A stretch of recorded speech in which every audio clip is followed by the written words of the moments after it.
الحمد للہ وکفی وسلام علی عبادہ الذین اصطفی اما بعد۔ میں یہاں کی منتظمہ کا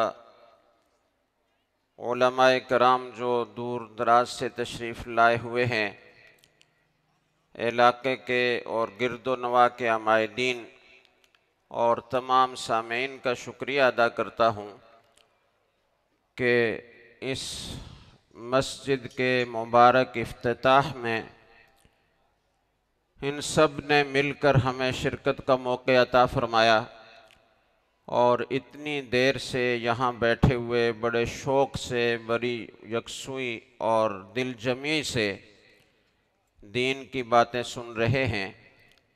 اور ماشاءاللہ مولانا طارق مسعود صاحب نے بڑے جامع انداز میں مختلف معاشرتی مسائل پر روشنی ڈالی، اور آپ حضرات کو اس بارے میں بہت اچھے انداز سے سمجھایا۔ اللہ تعالیٰ نے ان کو تفہیم کی بڑی اچھی صلاحیت عطا فرمائی ہے، اور بیان میں دلچسپی پیدا کرنے کا ملکہ بھی عطا فرمایا ہے۔ تو آپ حضرات ماشاءاللہ محظوظ بھی ہوئے، مستفید بھی ہوئے، اور وقت بھی کافی گزر چکا ہے۔ اگرچہ انتظامیہ کے حضرات یہ کہہ رہے ہیں کہ آپ جتنی دیر بات کرنا چاہیں کر سکتے ہیں، لوگ سننے کے عادی ہیں یا شوق رکھتے ہیں، لیکن میں آپ کا زیادہ امتحان نہیں لینا چاہتا۔ ہونا تو یہ چاہیے تھا کہ میرا بیان پہلے ہوتا ہے، اس لیے کہ جن کا بیان ایسے ہی ٹوٹل پورا کرنے کے لیے کرایا جاتا ہے نا، وہ پہلے کرایا جاتا ہے، اور اصل مرکزی بیان جس شخصیت کا ہوتا ہے وہ آخر میں ہوتا ہے۔ تو یہاں اس کا عکس ہو گیا کہ مولانا طارق مسعود صاحب کا اصل بیان تھا، اور ماشاءاللہ بہت جامع اور تفصیلی تھا، تو وہ پہلے ہو گیا، تو اب مجھے آخر میں حکم کیا گیا ہے۔ تو میں اگر اتنا لمبا بیان کروں گا تو آپ تھک جائیں گے، تنگ ہو جائیں گے، تو میں بہت ہی مختصر کرنے کی کوشش کروں گا۔ مسجد کی تعمیر کے بارے میں اللہ تعالیٰ کا ارشاد ہے، انما یعمر مساجد اللہ من آمن باللہ والیوم الآخر۔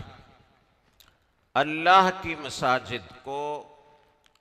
تعمیر کرتے ہیں وہ لوگ جو اللہ پر ایمان رکھتے ہیں اور آخرت کے دن پر ایمان رکھتے ہیں۔ دیکھیں، مسجد کو اللہ تعالیٰ نے اپنی طرف منسوب کیا، مسجد کی اضافت اپنی طرف کی، اللہ کی مساجد۔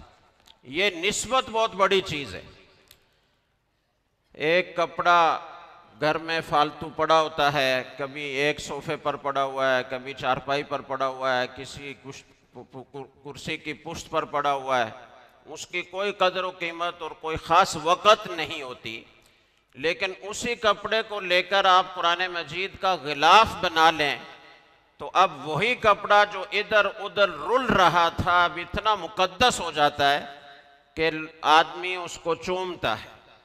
وہ اگر نیچے چارپائی پر بھی گر جائے تو فوراً اس کو اٹھا کر چومتے ہیں اور پیشانی پر لگاتے ہیں اور احترام سے اوپر رکھتے ہیں۔ تو یہ نسبت نے اس کپڑے کو اتنا قیمتی بنا دیا ہے، تو مسجد کی نسبت جب اللہ کی ذات کی طرف ہوگی تو وہ کتنا مقدس مقام ہوگا۔ فی بیت من بیوت اللہ حدیث میں آتا ہے، تو یہاں پر بھی اللہ تعالیٰ کے گھر قرار دیا گیا مسجد کو، اللہ کی طرف اس کی نسبت کی گئی۔ تو یہ مسجد کی تعمیر وہی لوگ کرتے ہیں جو اللہ پر اور آخرت کے دن پر ایمان رکھتے ہیں۔ حضرت عائشہ رضی اللہ تعالیٰ عنہ کی روایت ہے ابو داؤد میں، امرنا رسول اللہ صلی اللہ علیہ وسلم ببناء المساجد فی الدور وان تنظف وتطیب۔ فرمایا کہ رسول اکرم صلی اللہ علیہ وسلم نے ہمیں محلوں میں مساجد بنانے کا حکم دیا، ہر محلے میں مسجد ہونی چاہیے، اور یہ حکم دیا کہ اسے پاک صاف رکھا جائے اور مسجد کو معطر رکھا جائے۔ یہ بہت اہم بات ہے۔ ہمارے معاشرے میں جتنا اہتمام گھر کی صفائی کا ہوتا ہے، ڈرائنگ روم کا ہوتا ہے، اتنا اہتمام، یہ ہماری بدقسمتی کہیے کہ مسجد کو صاف رکھنے کا نہیں ہوتا۔ وضو خانہ دیکھیں تو میل جمی ہوئی ہوگی،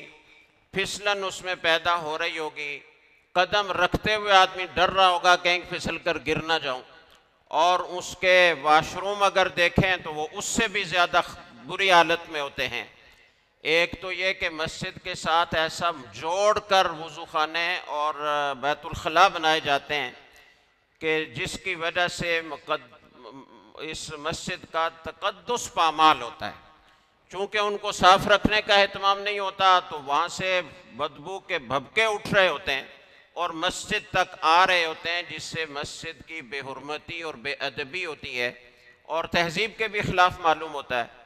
اس لیے ہمارے حضرت والا رحمہ اللہ تعالیٰ فرمایا کرتے تھے کہ مسجد کے ساتھ متصل بیت الخلاء نہیں بنانے چاہیے، اور ویسے بھی وضو تو آدمی کو گھر سے کر کے آنا چاہیے اور اس کی فضیلت بھی زیادہ ہے۔ لیکن چونکہ ہمارے معاشرے میں ایک مجبوری ہے اور شہروں کی بڑی آبادی ہونے کی وجہ سے ایک مجبوری بھی بن گئی ہے، دور دراز سے بعض اوقات شہر میں لوگ آئے ہوئے ہوتے ہیں کاروبار کے لیے، خرید و فروخت کے لیے، تو وہ گھر سے وضو کر کے صبح سے لے کر مغرب تک تو اس کو برقرار نہیں رکھ سکتے، تو مساجد کے قریب وضو کا انتظام ہونے میں کوئی حرج نہیں ہے، لیکن کوشش یہ ہونی چاہیے کہ جہاں جگہ میں وسعت ہے وہاں مسجد سے فاصلے پر وضو خانے اور واش روم بنائے جائیں تاکہ اس کے اثرات مسجد تک نہ آئیں۔ لیکن جہاں کہیں بس جگہ کی تنگی ہے، مجبوری ہے اور متصل بنانا ہی ضروری ہے تو پھر ان کو صاف ستھرا رکھنے کی کوشش کرنی چاہیے، جیسے آپ اپنے گھر کا بیت الخلاء صاف رکھتے ہیں، جیسے آپ اپنی ڈرائنگ روم کے ساتھ جو اٹیچ باتھ روم ہوتا ہے مہمانوں کے لیے اسے صاف ستھرا رکھنے کی کوشش کرتے ہیں، اس سے زیادہ مسجد کے واش روم صاف ہونے چاہیے۔ ان تنظف و تطیب، بدبودار بنانا اور اس کے بھبکے مسجد تک آنا یہ کتنی بری بات ہے۔ آپ نے فرمایا کہ اس کو پاک اور صاف رکھا جائے اور معطر رکھا جائے، تو یہ بات اگر ہو کہ مسجد کے بیت الخلاء صاف رکھنے کا اہتمام نہیں ہو رہا اور ساری دنیا آ کر اس کو استعمال کر رہی ہے لیکن صفائی کا انتظام نہیں ہے، تو یہ پھر تنظف اور تطیب کے بالکل برعکس بات ہو جائے گی۔ تو یہ رسول اکرم صلی اللہ علیہ وسلم کی تاکید ہے اور آپ کی تلقین ہے، اس پر عمل کرنا چاہیے۔ خیر، میں یہ کہہ رہا تھا کہ مسجد کی تعمیر بہت بڑے اجر کا کام ہے۔ صحیح بخاری میں روایت ہے، رسول اکرم صلی اللہ علیہ وسلم نے فرمایا کہ مسجد کی تعمیر جو آدمی کرے گا، من بنا مسجدن یا من بنا للہ مسجدن یبتغی بہ وجہ اللہ، جس نے مسجد بنائی جس سے مقصد اللہ تعالیٰ کو راضی کرنا ہے، نام و نمود اور شہرت یہ مقصد نہیں ہے، اللہ کو راضی کرنے کے لیے مسجد تعمیر کی، بن اللہ لہ مثلہ فی الجنہ، تو اللہ تعالیٰ اس کے مثل جنت میں اس کے لیے گھر بنائیں گے۔ اس کے مثل کا مطلب یہ ہے کہ شاید کمیت میں حجم میں اتنا ہی ہوگا، لیکن اس کی جو کیفیات ہوں گی اور اس میں جو سہولیات ہوں گی وہ ظاہر ہے کہ اس دنیا سے بہت بڑھ کر ہوں گی، ہم یہاں اس کا تو تصور بھی نہیں کر سکتے۔ اور یہ مسجد بنانا اللہ تعالیٰ کو کتنا محبوب ہے۔ یہاں تو یہ فرمایا کہ جو مسجد بنائے گا، یعنی پوری مسجد جس نے اپنے مال سے تعمیر کی، اس کے لیے یہ فضیلت ہے۔ لیکن ابن ماجہ کی روایت میں یہ ہے کہ من بنا مسجدن کا مفسح قطات، جو آدمی کسی چھوٹے سے پرندے، کبوتر یا اس سے بھی چھوٹے پرندے کو قطات کہا جاتا ہے، تو اس کے گھونسلے کے بقدر بھی کسی نے مسجد کی تعمیر میں حصہ لیا تو بن اللہ لہ مثلہ فی الجنہ، اللہ تعالیٰ اس کے لیے جنت میں گھر بنائیں گے۔ اور بعض روایات میں آتا ہے کہ اللہ تعالیٰ اس سے زیادہ وسیع اس کے لیے گھر بنائیں گے جنت میں۔ تو یہ جن حضرات نے مسجد کی تعمیر میں حصہ لیا وہ کتنے خوش قسمت ہیں کہ اللہ تعالیٰ نے ان کے لیے جنت میں گھر بنانے کا فیصلہ کر لیا۔ اور مجھے ایک واقعہ یاد آ گیا، ہمارے استاذ محترم جو ہمارے جامعہ کے مدیر ہیں حضرت مفتی عبد الرحیم صاحب، دامت برکاتہم، انہوں نے سنایا ہمیں، عرب میں ایک مسجد راجحی تعمیر ہوئی ہے، اس کے جو تعمیر کرنے والے صاحب تھے ان کے اور بھی خیر کے بہت سارے کام ہیں، لیکن جو مسجد انہوں نے تعمیر کی حرمین کے بعد سب سے شاندار اور سب سے بہترین اور وسیع مسجد ہے۔ انہوں نے جب اس کی تعمیر شروع کی تو انہوں نے یہ تہیہ کیا کہ میں اکیلا اس مسجد کو تعمیر کروں گا، کسی کا پیسہ اس میں نہیں لگنے دوں گا، اور اپنے لوگوں کو بھی تاکید کر دی کہ کسی سے پیسے قبول نہیں کرنا۔ چنانچہ مسجد کی تعمیر ہو گئی۔ جب تعمیر مکمل ہوئی تو انہیں خواب میں جنت کی سیر کرائی گئی، اور ایک سفید رنگ کا محل ان کو دکھایا گیا، وسیع اور عریض، اور یہ بتایا گیا کہ یہ آپ کی مسجد کی تعمیر کے بدلے میں اللہ تعالیٰ نے جنت میں آپ کے لیے محل تیار کر رکھا ہے۔ جب اس کی سیر کر کے باہر نکلے تو اس کے سامنے بالکل اسی جیسا دوسرا محل بھی بنا ہوا تھا، تو پوچھا کہ یہ کس کا ہے؟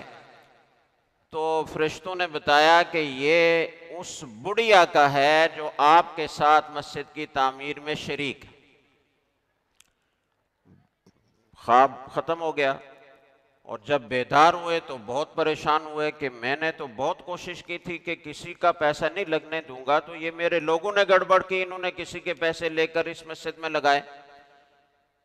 تحقیق شروع کی تو کوئی کہتا، کوئی اس کے لیے وہ کوئی اقرار نہیں کرتا کہ ہم نے کسی سے پیسے وصول کیے ہیں۔ اس نے کہا کہ ایسا نہیں ہو سکتا، یقیناً ایسا ہوا ہے کہ کسی کے پیسے آپ نے قبول کیے ہیں اور تعمیر میں شامل کیے۔ تو ایک ملازم نے کہا کہ ایک دفعہ ایسا ہوا تھا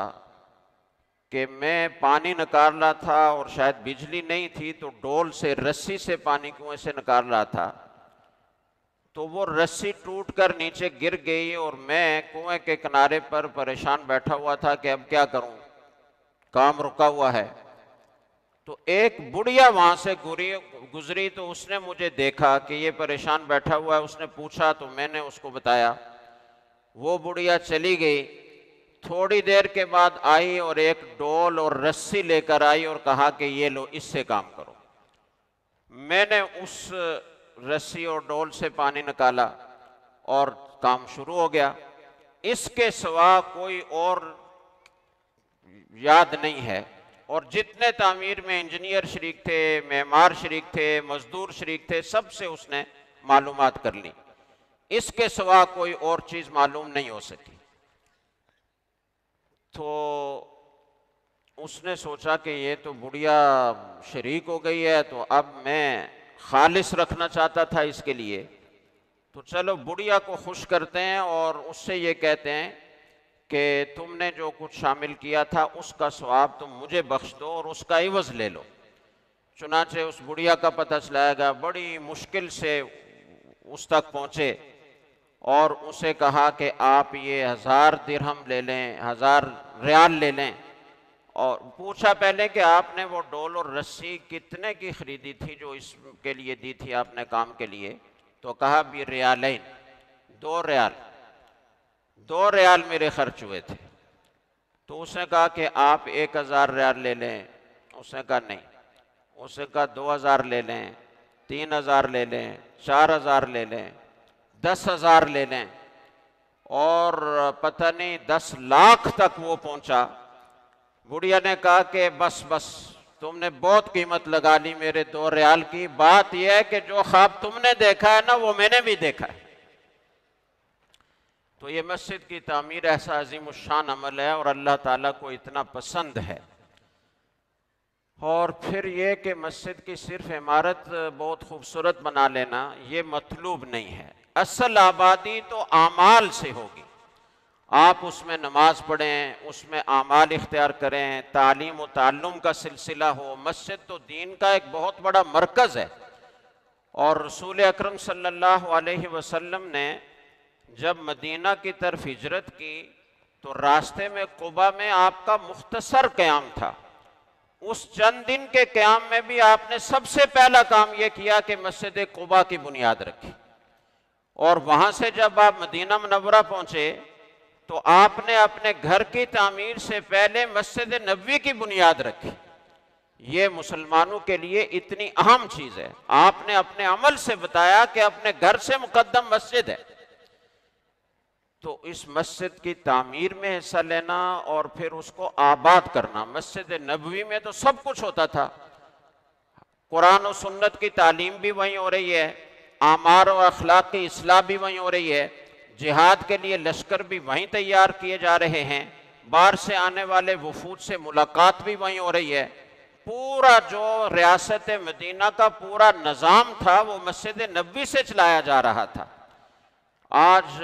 مسجد کا کردار محدود ہو گیا ہے، جس کو بڑھانے کی ضرورت ہے۔ تمام معاشرتی مسائل کا مسجد نبوی سے ہوتا تھا، تو آج بھی اس کو دہرانے کی ضرورت ہے اور مسجد کو فعال کرنے کی ضرورت ہے۔ صرف جماعت سے نماز پڑھ لینا اور بس چلے جانا یہ کافی نہیں ہے۔ ہمارے علماء کرام کو چاہیے، ویسے نماز پڑھنا بھی بہت اہم ہے اور بہت سارے لوگ اس کا بھی اہتمام نہیں کرتے، اس پر بھی آپ کے ذہن میں ہونا چاہیے کہ رسول اکرم صلی اللہ علیہ وسلم نے نماز با جماعت کے فضائل تو اپنی جگہ بیان کیے۔ بخاری کی روایت ہے یا صحیح مسلم کی روایت ہے کہ آپ صلی اللہ علیہ وسلم نے فرمایا، بخاری کی روایت ہے کہ صلاۃ الرجل فی المسجد فی الجماعۃ تضاعف من صلاته فی بیتہ وفی سوقہ 25 ضعفا۔ جو آدمی مسجد میں نماز پڑھتا ہے جماعت کے ساتھ، اس کی نماز گھر میں یا بازار میں پڑھے جانے والی نماز سے 25 گنا زیادہ بہتر ہوتی ہے، اس کا اجر 25 گنا بڑھا کر اس کو دیا جاتا ہے۔ دوسری روایات میں 27 گنا کے الفاظ بھی آتے ہیں، اور فرمایا کہ یہ کیوں ہوتا ہے؟ انہ اذا توضأ وذالک انہ اذا توضأ فاحسن الوضوء، کہ جب بندہ وضو کرتا ہے اور اچھی طرح وضو کرتا ہے اپنے گھر میں۔ دیکھیں یہاں یہ نہیں کہا گیا کہ مسجد جاتا ہے پھر وضو کرتا ہے،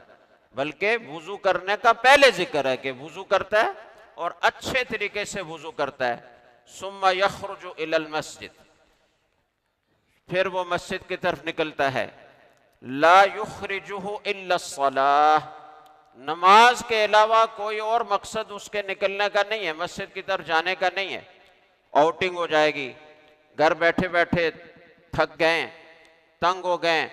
تو چلو باہر نکلتے ہیں یار، کوئی مسجد میں جماعت بھی کر لیں گے اور جناب کس گپ شپ بھی ہو جائے گی، یہ نہیں، بلکہ صرف نماز پڑھنا با جماعت یہ مقصد ہے۔ تو فرمایا کہ لا یخطو خطوۃ، ایک قدم جو اٹھاتا ہے، الا رفعت لہ بہا درجہ، تو اس کا ایک درجہ بلند ہو جاتا ہے۔ وحط عنہ بہا خطیئہ، اور اس کی وجہ سے اس کا ایک گناہ معاف ہو جاتا ہے، ایک گناہ معاف ہو جاتا ہے۔ تو یہ فضیلت اللہ تعالیٰ نے نماز با جماعت میں رکھی ہے، اور وعید بھی ہے، یہ نہیں کہ پڑھ لیا تو یہ ثواب ملے گا، نہیں پڑھیں گے تو چلو کوئی بات نہیں، ایک نماز کا ثواب تو مل جائے گا، تو نماز کا فرض تو ادا ہو جائے گا، لیکن جماعت کی پابندی نہ کرنے کی وجہ سے آپ کتنے بڑے اجر سے محروم ہو جائیں گے۔ ایک طرف تو یہ ہے، اور دوسرا یہ کہ وعید کے مستحق ہوں گے، نہ صرف اجر سے محروم ہوں گے بلکہ وعید کے مستحق ہوں گے، گناہگار ہوں گے۔ جماعت قائم کرنا، جماعت سے نماز پڑھنا یہ واجب ہے۔ آپ صلی اللہ علیہ وسلم نے فرمایا، ابو داؤدی کی ایک روایت ہے، فرمایا کہ ما من ثلاثۃ فی قریۃ او بدو، کسی بڑی بستی میں یا چھوٹے سے دیہات میں 3 آدمی ہوں، لا تقام فیہم الصلاۃ، اور ان میں جماعت کے ساتھ نماز قائم کرنے کا اہتمام نہ ہو، الا قد استحوذ علیہم الشیطان، اگر ایسا ہوگا کہ نماز با جماعت پڑھنے کا اہتمام نہیں ہوگا تو شیطان ان کے اوپر غلبہ حاصل کر لے گا، شیطان ان کے اوپر غلبہ حاصل کر لے گا، شیطان ان کو اپنے راستے پر چلائے گا. جب غلبہ حاصل کر لے گا تو وہ کھلونا بنائے گا، جیسے چاہے گا استعمال کرے گا. یہ رسول اکرم صلی اللہ علیہ وسلم کا ارشاد ہے. اور ایک اور روایت ہے جس میں آپ نے فرمایا کہ میری تمنا ہے لَوَدِدْتُ أَنْ آمُرَ فِتْيَانًا، میرا دل چاہتا ہے کہ میں کچھ نوجوانوں کو حکم دوں کہ وہ لکڑیاں جمع کریں اور میں اپنے مسلے پر کسی اور کو کھڑا کروں نماز پڑھانے کے لیے، اور ان لوگوں کے گھروں کی طرف جاؤں جو بغیر کسی عذر کے اپنے گھروں میں نماز پڑھ لیتے ہیں، ان گھروں سمیت میں ان کو جلا دوں. آپ اندازہ لگائیں کہ جو رحمت للعالمین ہیں، جو کافروں پر بھی اتنے ترس کھانے والے ہیں کہ کبھی کسی کو ایذا نہیں پہنچائی، وہ یہ فرما رہے ہیں کہ میرا دل چاہتا ہے کہ جو گھروں میں نمازیں پڑھتے ہیں میں گھروں سمیت ان کو جلا دوں. تو کتنا سخت آپ کی ناراضی ہے نماز با جماعت کا اہتمام نہ کرنے والوں کی. تو نماز با جماعت کا بھی اہتمام ہونا چاہیے. اور علماء کرام جو امام ہوں، خطیب ہوں، مسجد سے متعلق ہوں، ان کو چاہیے کہ مسجد کا نظام اس طریقے سے بنائیں کہ مسجد میں رہنے والا محلے کا ایک ایک آدمی اسے کم از کم ضروری اور فرض علم دین آ جائے. آپ اس کے لیے جو بھی کورس مرتب کر لیں، کیے ہوئے بہت سارے کورسز ہیں، ان میں سے کوئی منتخب کر لیں، اس میں دین کی بنیادی معلومات اور اتنا دینی علم کہ حلال حرام کی تمیز ہو جائے، جائز ناجائز کا پتہ چل جائے، اپنی ذمہ داریوں سے مسلمان آگاہ ہو جائیں. فرض عین علم جو نماز کی طرح فرض ہے، اس کا کم از کم اتنا اہتمام ہو کہ محلے کا کوئی ایک شخص بھی اس سے محروم نہ رہے. یہ نظام قائم کرنا علماء کرام کی ذمہ داری ہے، اور اس کے لیے بہت ساری کتابیں ہیں. بہشتی زیور حکیم الامہ حضرت مولانا اشرف علی تھانوی رحمہ اللہ تعالیٰ کی وہ زبردست کتاب ہے جس کو بر صغیر میں اللہ تعالیٰ نے وہ مقبولیت عطا فرمائی ہے کہ اگر یہ کہا جائے کہ لاکھوں مسلمانوں کی زندگی اس سے تبدیل ہوئی ہے اور لاکھوں مسلمانوں کو دین کا ضروری علم اس سے آیا ہے، تو یہ کوئی مبالغہ نہیں ہے. اور اسی بہشتی زیور کی چونکہ زبان تھوڑی سی مشکل ہے، اس زمانے کی ہے، تو ہمارے جامعۃ الرشید میں ہمارے فاضل اساتذہ کرام نے حضرت مفتی ابو لبابہ صاحب دامت برکاتہم کی نگرانی میں اس پر کام کیا ہے اور اسے آج کی زبان میں ڈھالا ہے، اور بڑی احتیاط اور باریک بینی سے یہ کام کیا ہے کہ حضرت کی کسی بات کا مفہوم تبدیل نہ ہونے پائے، وہ پورا ادا ہو اور اسلوب اور زبان آج کی ہو. اور جو زوائد تھے، کچھ خط لکھنے کا طریقہ، کچھ طبی نسخے، ان کو حذف کر کے تو جو فقہی مسائل تھے ان کو برقرار رکھا ہے، اور 2 جلدوں میں وہ کتاب ہے. عامت المسلمین کے لیے اس کی بہت اہمیت ہے، ہر گھر میں ہونی چاہیے، اور ہر مرد اور خاتون کو وہ پڑھنی چاہیے، اور خاص طور سے خواتین کو توجہ دینی چاہیے، اس لیے کہ اصلاً یہ کتاب حضرت حکیم الامہ رحمہ اللہ تعالیٰ نے خواتین ہی کے لیے لکھی تھی کہ مردوں کے لیے علم حاصل کرنے کے تو بہت سارے ذرائع ہیں، بہت سارے طریقے ہیں، مواقع ہوتے ہیں ان کے لیے، اور وہ تفصیل سے بھی علوم پڑھ سکتے ہیں، لیکن خواتین کے لیے مشکلات ہوتی ہیں، تو کم از کم دین کا ضروری علم ان کو آ جائے. تو یہ کتاب بہت اہم ہے، ہر گھر میں ہونی چاہیے. اور مسجد میں کوئی نصاب اگر بہترین مستند مرتب کردہ آپ کے پاس ہو، جس میں قرآن کریم کے منتخب صورتوں کی تفسیر بھی ہو، جس میں منتخب احادیث بھی ہوں، جس میں منتخب فقہی مسائل بھی ہوں، تو تینوں چیزیں جمع ہو جائیں گی جو ہمارے دین کے بنیادی اور اساسی علوم ہیں. لیکن اگر یہ نہ ہو سکے کسی جگہ، کسی کے لیے مشکل ہو، ہر طرح کے لوگ مساجد میں ذمہ داریوں پر ہیں، تو کم از کم یہ تسہیل بہشتی زیور کے نام سے یہ 2 جلدوں میں جو کام ہوا ہے، اس کو اپنی مسجد میں تعلیم کریں، اور 15 منٹ کے لیے، بہت تھوڑے وقت کے لیے، لوگوں کو جوڑنے کے لیے بہت زیادہ وقت نہ لگائیں کہ پھر لوگ پریشان ہوں اور اس میں نہ جڑیں. تو یہ کام ہر مسجد میں بھی ہونا چاہیے. جہاں دوسرا کوئی بہتر تعلیمی نظام نہیں ہے، وہاں اس سے بہترین تعلیم کی جا سکتی ہے. اور لوگوں کو آگاہی فراہم کی جا سکتی ہے۔ اس کے علاوہ ہمارے معاشرے کے جو تقاضے ہیں ان تقاضوں کو پورا کرنے کے لیے مساجد کے ائمہ اور خطباء کو متحرک ہونا چاہیے، اور انہیں یہ سمجھنا چاہیے کہ اس وقت دنیا میں اور ہمارے معاشرے میں رہنے والے عامت المسلمین جو دین کے قریب ہیں ان کی بھی، اور جو دین سے دور ہیں ان کی بھی دینی رہنمائی کرنے کا بہترین طریقہ کیا ہے۔ یہ سیکھنے کی چیز ہے، اور وہ سیکھ کر رہنمائی آپ کریں گے تو آپ دیکھیں گے کہ وہ لوگ جن کے بارے میں آپ کا خیال یہ ہے کہ یہ تو بہت دین سے دور ہیں، یہ تو ہماری بات کبھی نہیں سنیں گے، آپ ان کو پیار دیں گے، آپ ان کو احترام دیں گے، آپ ان کے ساتھ اچھا تعلق قائم کریں گے، آپ ان کو اپنے قریب لانے کی کوشش کریں گے، تو آپ دیکھیں گے کہ وہی لوگ آپ کی بات کو قبول کریں گے، اور وہ پھر اتنی دور تک اس کو پہنچائیں گے کہ آپ میں اتنی صلاحیت نہیں تھی ان لوگوں کو دین کی طرف متوجہ کرنے کی جو ایک مؤثر شخص دوسرے لوگوں کو کھینچ کر دین کی طرف لائے گا۔ آپ صلی اللہ علیہ وسلم نے ہمیشہ جو سرداران قریش تھے اور مختلف قبائل کے جو بڑے بڑے لوگ تھے، جس کو آج کل کی زبان میں ایلیٹ کلاس آپ کہتے ہیں، ان پر بہت زیادہ توجہ دی، مختلف مواقع پر ان کو بہت اہمیت دی، مختلف مواقع پر ان کی دعوتیں کی، ان کو کھانا کھلایا، ان کو اپنے قریب کیا، ایک دفعہ، دو دفعہ، تین دفعہ، 20 دفعہ، شاید اب یہ میری بات سمجھ جائیں، شاید اب یہ میری بات سمجھ جائیں، اور ان کو تحفے طائف دیے۔ ایک سردار یہ فرماتے ہیں اسلام لانے کے بعد کہ مجھے رسول اکرم صلی اللہ علیہ وسلم نے مختلف مواقع پر بڑے بڑے ہدیے دیے، اور ایک دفعہ تو جانوروں کا اتنا بڑا ریوڑ آپ صلی اللہ علیہ وسلم نے مجھے دیا کہ 2 پہاڑوں کے درمیان کی وادی اس سے بھر گئی۔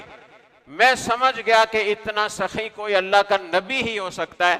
اور کوئی نہیں ہو سکتا، تو میں اسلام کی حقانیت میرے دل میں بیٹھ گئی، بعد میں وہ مسلمان ہو گئے۔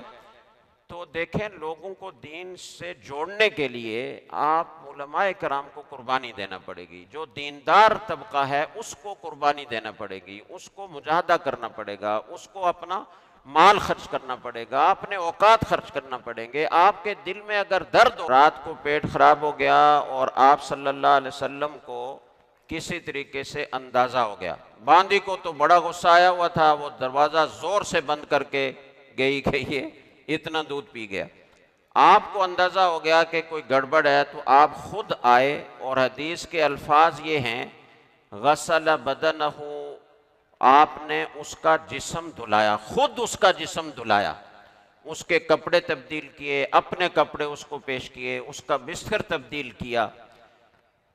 صبح کو فجر کی نماز میں مسجد نبوی میں سارے لوگ جمع ہوئے، تو یہ بھی آپ صلی اللہ علیہ وسلم کے ساتھ مسجد نبوی میں گیا، دیکھا کہ اس کے جتنے ساتھی تھے وہ تو سارے کے سارے وہاں اسلام لا چکے ہیں اور پہلی صف میں بیٹھے ہوئے ہیں نماز پڑھنے کے لیے، تو اس کو بھی حسرت ہوئی کہ دیکھو یہ سارے کے سارے مسلمان ہو گئے، اس نے بھی اسلام قبول کر لیا، اور جو آپ صلی اللہ علیہ وسلم کا حسن سلوک دیکھا تھا تو اسلام کی حقانیت تو دل میں آ ہی چکی تھی، اپنے ساتھیوں کو دیکھ کر اور زیادہ رغبت ہوئی اور اسلام قبول کر لیا۔ دوسرے دن بھی اسی طرح صحابہ اکرام میں وہ تقسیم کیے گئے، تو یہ پھر باقی بچ گیا، یہ پھر باقی بچ گیا کہ اس کو لے جانے کے لیے کوئی تیار نہیں تھا۔ آپ صلی اللہ علیہ وسلم خود اسے لے کر اپنے گھر آئے، اور اب چونکہ وہ اسلام قبول کر چکا تھا تو ایک ہی بکری کا دودھ پی کر سیر ہو گیا۔ تو یہ میں کہنا چاہتا تھا کہ دین کے قریب کرنے کے لیے رسول اکرم صلی اللہ علیہ وسلم نے کافروں کے ساتھ یہ حسن سلوک کیا ہے، تو ہمیں بے دین لوگوں کو گالم گلوچ کرنا، طعن و تشنیع کا نشانہ بنانا یا ان کی تحقیر دل میں پیدا کرنا، اس سے وہ دین کے قریب نہیں آئیں گے۔ اور کسی کو تحقیر سمجھنا تو کسی طرح بھی کسی کے لیے جائز ہی نہیں ہے۔ ہمارے حضرت والا رحمہ اللہ تعالیٰ فرمایا کرتے تھے کہ گناہوں پر بیان کرنا تو ہماری مجبوری ہے، جب تک بیان نہیں کریں گے تو لوگوں کو کیسے پتہ چلے گا کہ یہ گناہ ہے، یہ اللہ کی نافرمانی ہے، لیکن اس بیان سے تمہارے دلوں میں ان گناہگاروں کی نفرت پیدا نہیں ہونی چاہیے، ان کی حقارت نہیں پیدا ہونی چاہیے۔ اس کی دو وجہ بیان فرماتے تھے۔ فرمایا کہ ایک وجہ تو یہ ہے کہ تم اسے ظاہری طور پر گناہگار دیکھ رہے ہو، لیکن کیا پتا کہ کوئی اللہ تعالیٰ کے ساتھ اس کا تعلق ایسا ہو، کوئی نیکی اس کی ایسی ہو کہ اس کا مرتبہ تمہارے مرتبے سے اللہ کی نظر میں بلند ہو۔ اور ایسا ہوتا ہے، بعض اوقات ظاہری طور پر آدمی نہیں نظر آ رہا ہوتا کہ یہ کوئی دیندار ہوگا، لیکن اس میں ایسا زبردست جذبہ ہوتا ہے اور زبردست اللہ کا خوف ہوتا ہے اور حلال حرام کی ایسی تمیز ہوتی ہے کہ آدمی کو رشک آتا ہے۔ دوسری بات یہ ہے کہ اصل اعتبار تو خاتمے کا ہے۔ خاتمہ جس کا ایمان پر ہوا وہ کامیاب ہو گیا، جس کا ایمان پر خاتمہ نہیں ہوا وہ ناکام ہو گیا، اور خاتمے کا پتہ نہیں ہے۔ ہو سکتا ہے کہ اس کا خاتمہ بہت عمدہ ہو اور اپنے خاتمے کا پتہ نہیں ہے، کیا پتہ اللہ تعالیٰ کو کیا منظور ہو، ہمارے کسی گناہ کا وبال پڑے اور ہم ایمان سے محروم ہو جائیں، تو ہمیں کسی کو حقیر سمجھنے کا کوئی حق نہیں ہے۔ جب تاتاریوں نے حملہ کیا تھا نا، بہت پورے عالم اسلام کو تخت و تیس نیس کر دیا تھا، تو ایک بہت بڑے بزرگ تھے، نام میرے ذہن سے نکل گیا، ایک ان کے بادشاہ نے بڑے تحقیر آمیز لہجے میں ان بزرگ سے پوچھا کہ یہ بتاؤ کہ تم زیادہ بہتر ہو یا میرا کتا زیادہ بہتر ہے؟ تو اب ہم جیسے کسی آدمی سے اگر کوئی ایسا سوال کرے تو دیکھیں ہم کیا کرتے ہیں۔ انہوں نے بڑے تحمل سے جواب دیا کہ اس کا جواب میں ابھی نہیں دے سکتا، اگر میرا خاتمہ ایمان پر ہو جائے تو میں اس کتے سے بہتر ہوں، اور اگر خدا نہ خواستہ میرا ایمان پر خاتمہ نہ ہو تو یہ کتا مجھ سے بہتر ہے۔ اولئک کالانعام بل ہم اضل، کافروں کے بارے میں آتا ہے کہ یہ جانوروں کی طرح ہے بلکہ اس سے زیادہ گئے گزرے۔ تو اس لیے کسی کو حقیر سمجھنے کا کسی کو حق نہیں ہے۔ دین دار طبقے کا اور دین کا کام کرنے والے، دین کی دعوت دینے والے، واعظ و نصیحت کرنے والوں کے لیے یہ بہت بڑا سبق ہے کہ وہ دوسروں کو حقیر نہ سمجھیں۔ ہماری تقریروں میں، ہمارے بیانات میں اثر نہ ہونے کی جہاں اور وجوہیں، وہاں ایک وجہ یہ بھی ہے کہ ہم مخاطبین کو حقیر سمجھتے ہیں، ہم ان کی بےزتی کرتے ہیں، ہم طعن و تشنیع کا انداز اختیار کرتے ہیں، ہم گالم گلوچ تک بھی اتر آتے ہیں۔ پورے قرآن کریم میں آپ دیکھ لیجئے، انبیاء علیہ الصلوۃ والسلام کی دعوت ہے، کسی جگہ آپ کو طعن و تشنیع کا انداز نہیں ملے گا۔ حضرت مفتی شفیع صاحب رحمہ اللہ تعالیٰ فرمایا کرتے تھے کہ دیکھو تمہارا مخاطب جتنا گناہگار اور جتنا بڑا کافر ہو، وہ فرعون سے زیادہ بدبخت تو نہیں ہو سکتا، اور تم حضرت موسیٰ اور حضرت ہارون علیہ السلام سے زیادہ مقدس اور زیادہ برگزیدہ تو نہیں ہو سکتے۔ ان کو جب فرعون کے پاس اللہ تعالیٰ نے بھیجا تو کیا فرمایا؟ فَقُولَا لَهُ قَوْلًا لَيِّنًا لَعَلَّهُ يَتَذَكَّرُ أَوْ يَخْشَىٰ، نرمی سے بات کرنا، اس سے جا کر نرمی سے بات کرنا، شاید کہ وہ نصیحت حاصل کر لے، شاید اس کے دل میں خشیت پیدا ہو جائے۔ حالانکہ اللہ تعالیٰ کو تو معلوم تھا نا کہ ایسا نہیں ہوگا، وہ کفر پر مرے گا، لیکن داعی کو نصیحت یہی ہے کہ تمہیں امیدوار رہنا چاہیے، تمہیں نا امید نہیں ہونا چاہیے، اور تمہیں نرمی ہی سے بات کرنی چاہیے۔ تو ان چیزوں کو مد نظر رکھ کر ہمیں دعوت کو اور دین کے پیغام کو آگے بڑھانا چاہیے۔ اور خواتین تو بہت زیادہ ہمارے معاشرے کی وہ قیمتی مخلوق ہے کہ اگر یہ سیدھی ہو جائے تو پوری امت سیدھی ہو جائے، اس کی اصلاح ہو جائے تو پورا معاشرہ سدھر جائے۔ ہر بڑے آدمی کے پیچھے کسی خاتون کا ہاتھ ہوتا ہے۔ مجھے نام میں تو اشتباہ ہو رہا ہے، میرا خیال یہ ہے کہ ایڈیسن جس نے بلب ایجاد کیا تھا اس کا واقعہ ہے کہ یہ اپنے بچوں کی تربیت اور اپنی رشتہ داری کے بارے میں، جیسے حضرت مولانا طارق مسعود صاحب نے نصیحت کی ہے، تو اس کو سمجھنے کی ضرورت ہے۔ ہم اپنے بچوں کو خود خراب کرتے ہیں۔ ایڈیسن سکول میں جب پڑھتا تھا تو انتہائی نالائق تھا، اور اتنا نالائق تھا کہ ایک دن پرنسپل نے اس کو ایک پرچے لکھ کر دی۔ ابھی چھوٹا بچہ تھا، پڑھنا لکھنا جانتا نہیں تھا، یا لفافے میں بند کر کے دیا ہوگا، اور کہا ہوگا جا کر گھر دے دینا، پرچے میں یہ لکھا کہ تم نالائق ہو، تم نہیں پڑھ سکتے اور آئندہ تم اسکول نہیں آنا، تمہارے لیے ہمارے اسکول میں کوئی جگہ نہیں ہے۔ یہ پرچہ جب والدہ نے پڑھا تو والدہ نے اپنے بیٹے نے جب پوچھا کہ پرچے میں کیا لکھا ہے، تو والدہ نے کہا کہ یہ لکھا ہے کہ آپ کا بیٹا انتہائی ذہین ہے، اور یہ اتنا ذہین ہے کہ ہماری یونیورسٹی اور ہمارے اسکول میں اس کے لیے وہ تعلیم کا انتظام نہیں ہو سکتا، ہماری کیپیسٹی اتنی نہیں ہے کہ ہم اس بچے کو سنبھال سکیں، یہ لکھا ہوا۔ اور وہ پرچہ سنبھال کر کہیں رکھ دیا، اور پھر خود اس پر محنت کی، اور کوئی ٹویٹر بھی لگایا ہوگا، جو بھی طریقہ اختیار کیا، لیکن اس کو یہ یقین دلایا کہ تم بہت ذہین ہو۔ ہم اپنے بچوں کو دن رات تم نالائق ہو، تم بڑے بے شرم ہو، تم آوارہ ہو، تم ایسے اور تم ایسے، یہ کہہ کر ہم اپنے بچوں کو تباہ کر رہے ہیں۔ بچوں کو عزت دیں، بچے بہت عزت نفس کا خیال رکھتے ہیں، وہ بہت محسوس کرتے ہیں، وہ اپنی بے عزتی کو دل پر لیتے ہیں۔ آپ اپنے بچے کو کچھ بنانا چاہتے ہیں تو اس کو اہمیت دیں، اس کو عزت دیں،